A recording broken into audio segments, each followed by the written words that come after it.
అండి, అందరికి నమస్తే. నేను మీ వెంకటరమణ కిచెన్. నేను బీట్రూట్ ముక్కలతో విధంగా చేసుకొని తింటున్నాను. చాలా చాలా బాగుంటుంది అనమాట.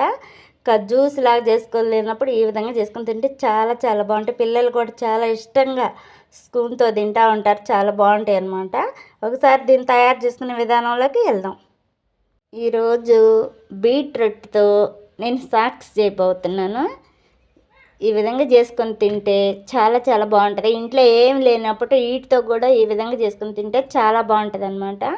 నేనైతే 5 కాయలు తీసేసుకొని పైన చర్మం అంతా తీసేసి ఇలా పెట్టాను. వీటిని రౌండ్గా కట్ చేద్దాం.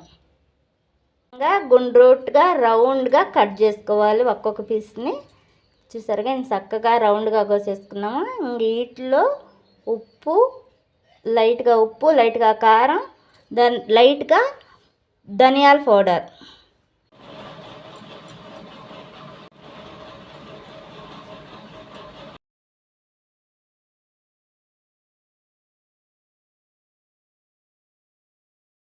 మొత్తం వేసి ఇలా మొత్తం కలిసేంత వరకు కలుపుకొని 10 నిమిషాల పాటు పక్కన పెట్టుకుందాం. అప్పుడు కొంచెం దోసపెండం మీద ఆయిల్ వేసి ఇది పక్కన పెట్టుకున్నాం కదా, ముక్కలన్నిటికి పట్టింది. 2 చెంచాలు ఆయిల్ వేసి దోసపెండం మీద వరుసన పేర్చుకుంటా ఈ విధంగా పేర్చుకోవాలి. కొంచెం ఫ్రై అయిన తర్వాత ఒక్కొక్కటి ఈ విధంగా తిరగేసుకోవాలి.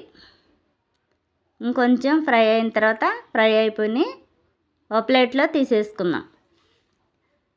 ఇవన్నీ ఒక ప్లేట్లో తీసేసుకున్న తర్వాత రెండోసారి కూడా ఒక చెంచా ఆయిల్ వేసి మళ్ళీ రెండోసారి కూడా మొత్తం వేసేసి ఇంకొక చెంచా ఆయిల్ వేసేసి ఈ విధంగా ఫ్రై చేసుకోవాలి. ఈ విధంగా చేసుకుని తింటే చాలా చాలా బాగుంటుంది.